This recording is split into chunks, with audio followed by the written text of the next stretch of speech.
Hi guys, welcome back to the channel. Today I've got 3 replays in the German tech tree tier 10 light tank, the Rheinmetall Panzerwagen. Now if you do like the video, as always, don't forget to like and subscribe down below as it really does help out the channel. And yes, the Panzerwagen. This thing, in the latest patch, got buffed. They actually buffed this tank and I actually quite like it as a light tank anyway. It's one of my probably my favourite light tanks to play at tier 10. I really do enjoy it because I do love the gun. The mobility is pretty good. The camo was not that great for a light tank though for it.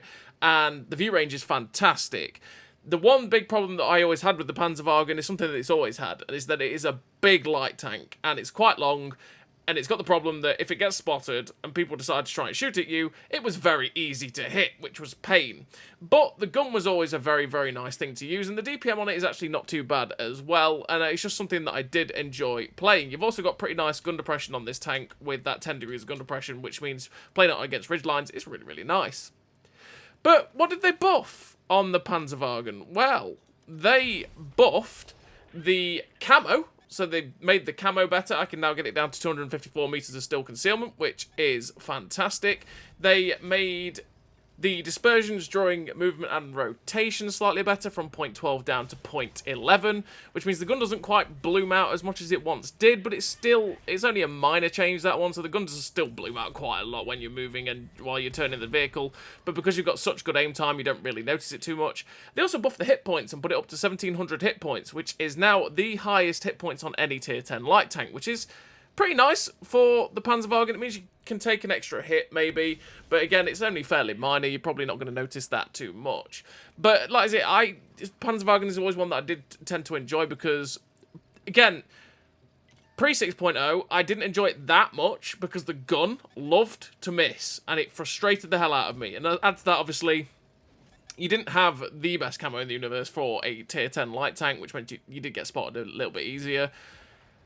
And you were also fairly large as a light tank, which means just like the Sheridan, it's pretty easy for the enemy team to just go, oh, snap, and hit you, because you're not the hardest to hit. And also, even when you're when you're moving, when you're full chat on the move at 75 kilometers an hour at this top speed on this tank can get, you're still fairly easy to hit because you're a very large target to be able to hit. It doesn't matter if you can make yourself go faster, you're still really easy to hit while moving and while you're spotted and all that stuff.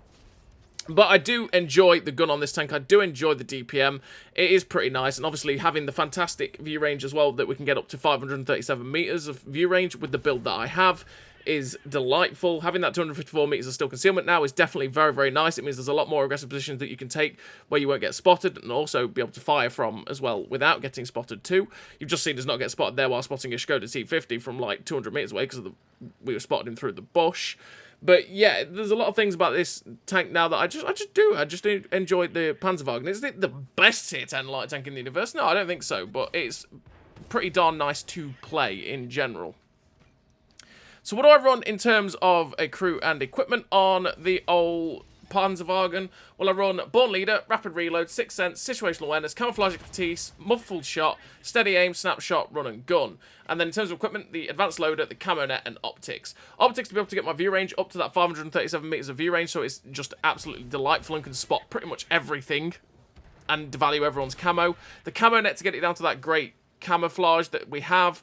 The Advanced Loader to make the DPM as good as possible. The 3 gun perks to make this gun fantastic, essentially, and be able to try and negate the dispersions while on the move and during rotation, because like I said, they are pretty poor. So if you can make it as good as possible with those perks, you don't then have to run the gun stabilizer, and by doing that, that means that the gun is pretty damn accurate in general while using it.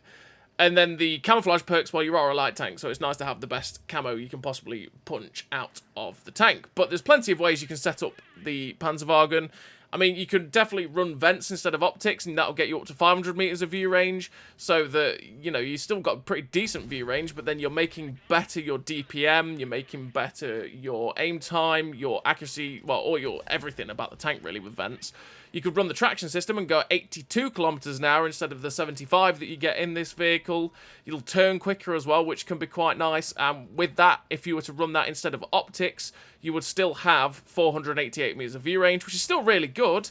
But to be honest, if you're then having to fight against other light tanks that maybe do spec for both their camo and their view range, they're going to outspot you by a long way, and you're going to struggle to spot them. Plus, that sort of harms your ability to get good assistance as well. So, but it's each to their own, right? There is no wrong or right way to build the tank. It's down to how you want to play the vehicle and how you feel comfortable with it. That's just how I like it. I like to have the maximum view range I can possibly push out of it, the best I can get out the gun handling without using the gun stabilizers, and then I feel like I can be pretty decent with this vehicle.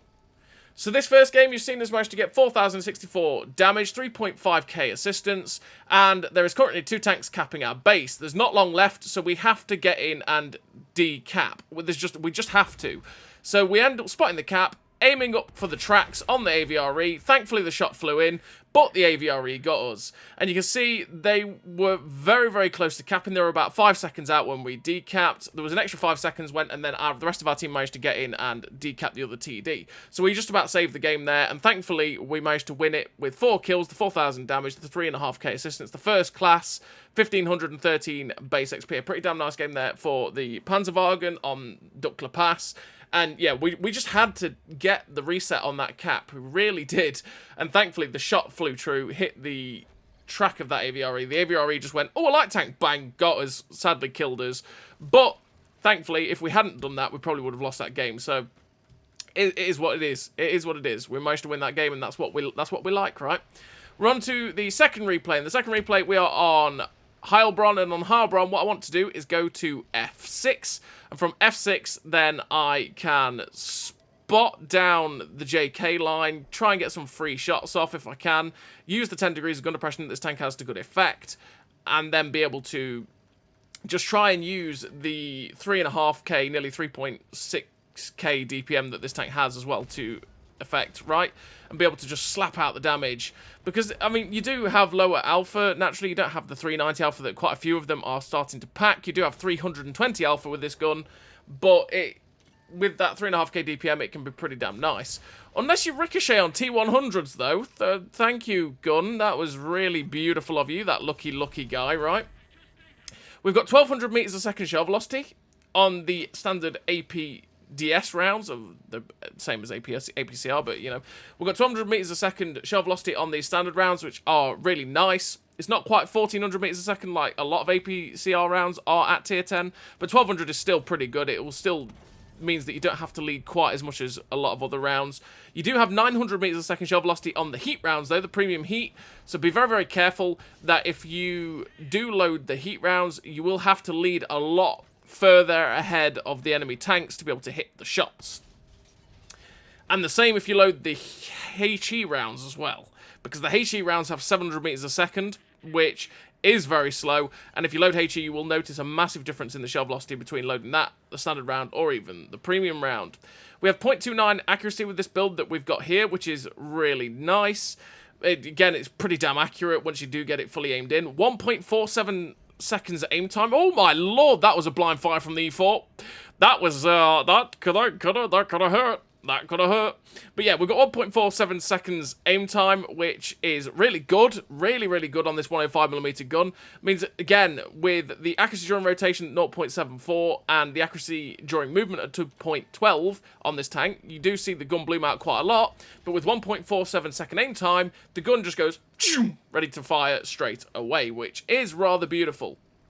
And with having 56.47 degrees a second turret rotation with the build that we have, the turret does turn faster than the tracks, which is very, very nice indeed. That means you don't have to, well, the turret does snap away from targets sometimes, but generally, if you turn the opposite way to where you're trying to fire, the turret doesn't move away with it, which can lead to be a bit of awkwardness in some of the tanks. And you do have that 75 km/h top speed with a 25 km/h reverse speed. 44 horsepower per ton ratio, by the way, means that you do hit the 75 km/h just like that. And with that really nice horsepower and that even going up inclines, you still go at like 40 to 50 km/h, which is glorious for the Rheinmetall Panzerwagen, obviously. And it's just one of those things. I really do enjoy this vehicle. The one thing that it truly needed with the buffs, if I'm honest, the one thing it really needed with the buffs that it got is rounds. Is shells. This tank runs out of shells. All the time. Like, all the time. You do not have enough shells in this tank to be able to deal with a game if it goes sour very, very quickly. Because you see how fast you are firing right now, right? We're firing really quickly with a food boost. We've got, what, a 5-second reload? Well, 4.9-second reload with a food boost, which is fantastic. We will run out of shells in this tank. This tank only carries 35 shells, which is just not enough. It needs at least an extra 15 shells. At least. And it's one of those annoying things that they never gave it that with this buff. That it's something that's desperately needed for such a long time.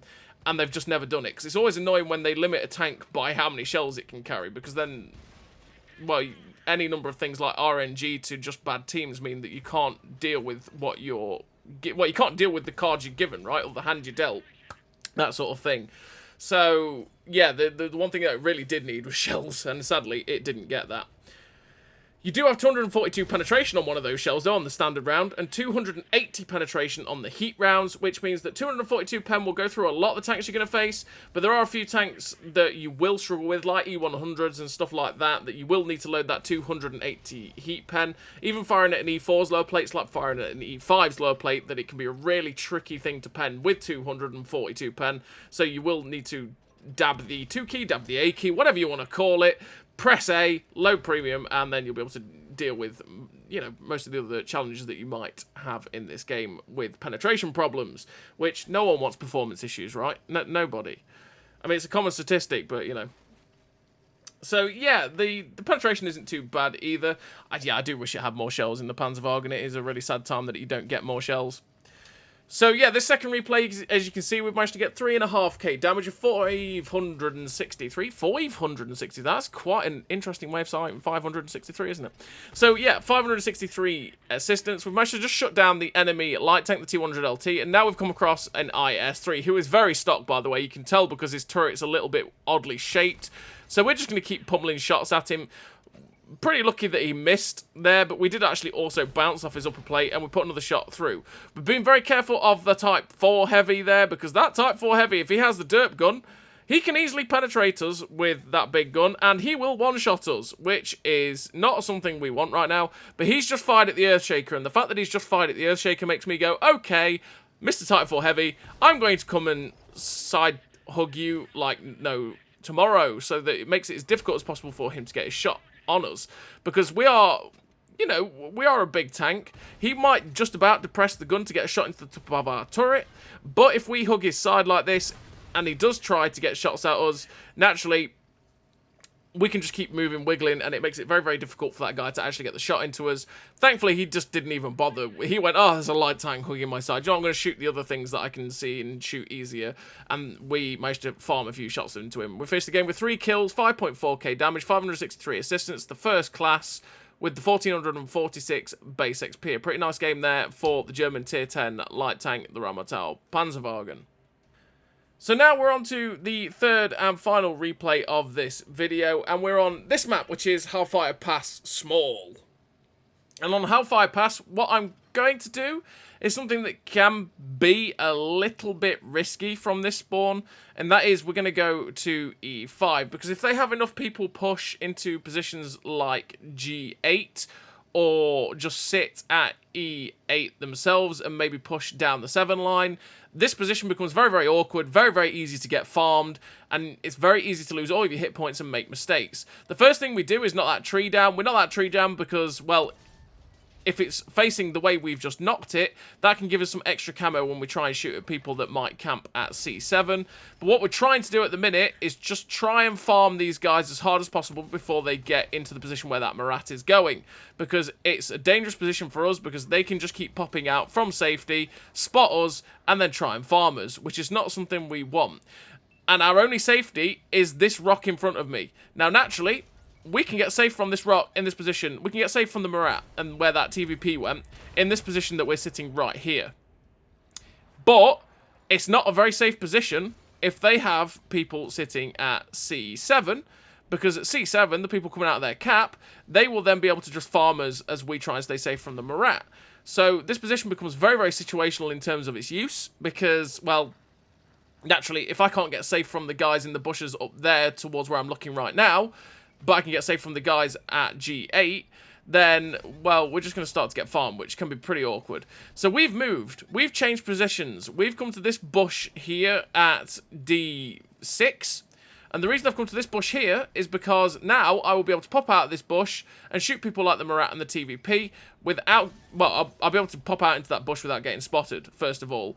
And then I'll be able to look for shots at the Murat and the TVP. And I'll be able to fire. I will get spotted, I should say, when I fire.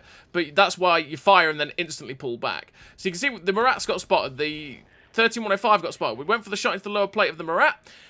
And sadly, that shot ricocheted because I think we actually hit the upper plate of the Murat. The 257 is in the open, so we go for the shot into the side of the 257. And of course, we ricochet because RNG said, nah. The second shot hits pretty much the same spot. And we actually pen that one because, yeah, RNG. It just likes to go middle finger every single time. Well, I say every single time. Most of the time, it likes to give you the middle finger, so you got to be careful with RNG sometimes. But that's because shooting at the side of 257s is also pretty damn troll. So the T-54E1 is now pushing our friend. We're going for the drive wheel. We're now being just pushed out by the Barask. I don't know why. But we are still putting shots out towards the T-54E1. We were just trying to put as much damage into that guy while he was focusing our teammate that was down below. But we're just getting a lovely glut of shots into these guys as they cross the open. This position here is a good counter for it. And because you can get into that bush, stay unspotted while you shoot the people at G8, you can use it to really good effect to just punish push plays, essentially, from them. But their spawn is so much better in general because of that G8 position. That G8 position counters pretty much our whole F line up to the 5 section and then up, right? Which can be pretty awkward.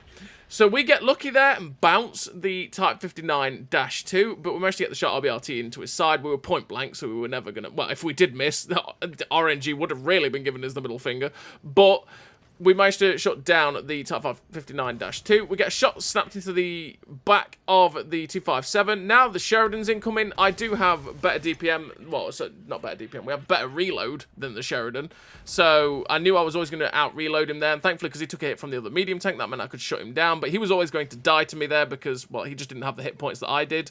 But now with that shot into the Vengeance, we've got one tank left directly in front of us. It is the 257, and I want to get rid of this guy. If we can get rid of this guy and help this medium tank out, that would be great. The scores are, well, it was 7-5. It's not really balanced, but it's still on a knife's edge in terms of the numbers. So we get rid of the 257, and it was a bit risky because there was, or should I say, there is a tank at like H0 or G0, and they were looking at us, so we have to be careful. So my next thought is, okay, I want to try and get into a position where maybe I can shoot the 4202, but maybe also get a shot towards the tank that is at GH0, which is actually a better off on. So we get into the position to maybe get the shot in, but, well, he's not in a place we can shoot him. So instead, we're going to keep moving into this ditch here, because then we'll actually have shots into his back end. So we get the shot snapped in, and once again, you can see how fantastic the 1.47-second aim time is on this tank. It's beautiful. It just aims in so quickly. We try and snap the shot at the T-54E1. We missed because we should have aimed it properly. And unfortunately, we took a hit because of that, which is painful.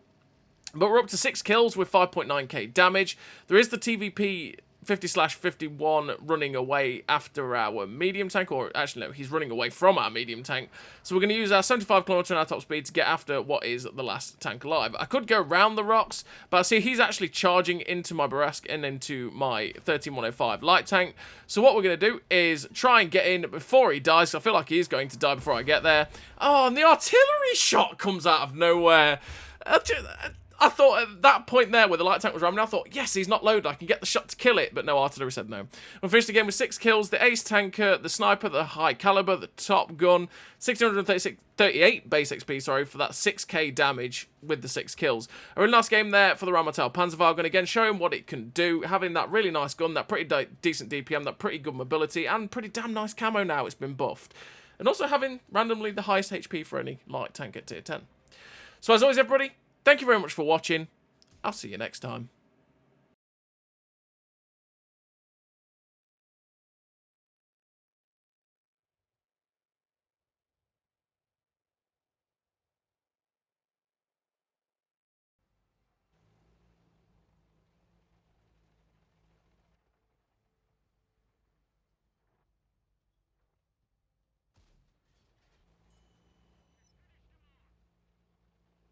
great success.